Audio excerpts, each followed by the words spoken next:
Nhar il-ħamis tkunu qegħdin quddiem il-Parlament flimkien magħna. Ħalli issa li llum Roberta Bella qed jgħid li se jġib flus tal-ura nhar il-ħamis ivvota magħna mingħajr ma tibdel xejn mill-mozzjoni. Se nkunu fit-toroq, ser nibqgħu fit-toroq sakemm int ikollok il-fidwa li għandek bżonn għaliex int jixraqlek aħjar. Dan kien l-appell li għamel il-kap tal-Partit Nazzjonalista Bernard Grech meta lħadd filgħodu indirizza attività politika f'San Pawl il-Baħar bit-tema Inti jixraqlek aħjar.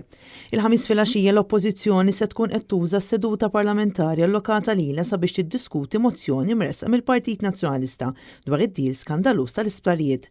Seduta li fiha mhux biss ssir diskussjoni ma fit-tmiem tagħha se jkun ukoll qed ittieħed vot. Bernard Grech qal li dak kollu qed iseħħ juri li Roberta Bella reġa' għażel lill-kbir u lill-barrani u ċaħat lill-Maltin u l-Awċin kollha. U d-dinfolla mill-isbaħ huwa saħaq li ġimgħa ilu appella lil Roberta Bella biex jiftaħ kawża kontra Vitals u Stewart sabiex iġib lura il-miljuni ta' euro misruqa mit-taxxi tal-poplu Malti u Awċi. Għaddiet ġimgħa u Roberta Bella ma qal assolutament xejn. Li kieku nistgħu nagħmluha aħna din il-kawża diġà għamilniha kif għamel Adrian Delija fil-kawża tal-Vitals, kif għamilna meta morna l-qorti fuq il-PBS l-Awtorità tax-Xandir u kif għamilna u ser nibqgħu nagħmlu kull meta nistgħu nagħmlu xi ħaġa għall-poplu Malti u Awċi. Huwa qal li din hija kawża li jista' jiftaħha biss il-Prim Ministru ta' pajjiżna għax hu għandu rappreżentanza legali biex jirrappreżenta lil poplu Malti f'kawża bħal din. Il-kap tal-Partit Nazzjonalista saħaq li qed ngħixu f'perjodu fejn il-poplu qed isemma' leħnu fejn qed jgħid li ma ċandu fiduċja fil-Gvern tal-Labor. Lilna se ssibuna qudiemkom, lil poplu se ssibuh qudiemkom għaliex aħna nemmnu fil-kawża tal-poplu u għandna fiduċja li nistgħu nbidlu s-sitwazzjoni flimkien mal-poplu.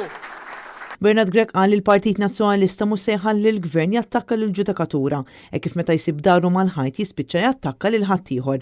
Bin-nies issa qed jindunaw li dan kollu wangan. Saħaq li l-Partit Nazzjonalista se jibqa' jinsisti li ssir inkjesta pubblika dwar il-mewt traġika ta' Jean Paul Sofija u li r-rapporti li jsiru jiġu attwati verament anke bħalma ġara fl-inkjesta dwar il-qtil ta' Bernice Kassar. Aħna maħniex le ser inħalluk tisraq id-dinjità ta' familja. Mhux biżżejjed sraqt il-ħajja ta' żagħżugħ meta stajt timplementa rapporti biex ittejjeb il-qagħda fuq il-post tax-xogħol u nqast milli tagħmel dan.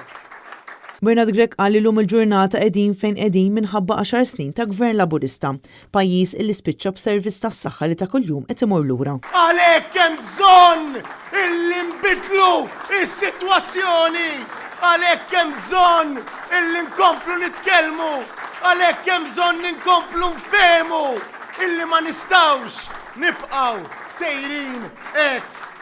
Il-kap tal-Partit Nazzjonalista sostna li l-poter mhuwiex logħba imma huwa għodda nobbli fejn Roberta Bella qed juża biex jibqa' l-aktar persuna b'saħħitha. U quddiem dan kollu huwa biss il-Partit Nazzjonalista li qed joffri tama ġdida, tama li kulħadd jgħix ħajja aħjar. Għandna dmiri li nagħtu tama, nemnu li nistgħu. Flimkien possibbli, flimkien jeħtieġ inkomplu nsibu l-kuraġġ u nifdu pajjiżna flimkien. Dan huwa il-moment tal-fidwa, il-fidwa tal-poplu mill-ħbula tal-bwiet tal-ftit. Il-poplu għandu dritt isemma leħnu u aħna għandna dmir insaħħu leħen il-poplu.